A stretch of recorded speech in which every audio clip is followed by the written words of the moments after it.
Hey everyone, it's Brian from the Trello team. Just want to show you how easy it is to create a quick Loom video card in Trello for important things like asynchronous team weekly updates.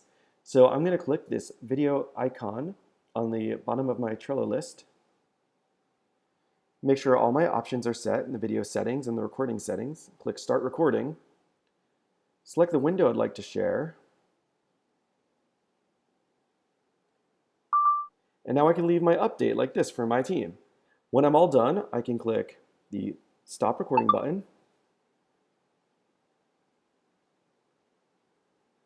and then select Insert Recording to add this Loom video card right to Trello.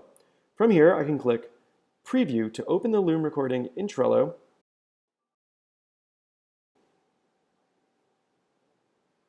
People can even leave emoji reactions right in the Loom video and share any updates and information from what they're working on.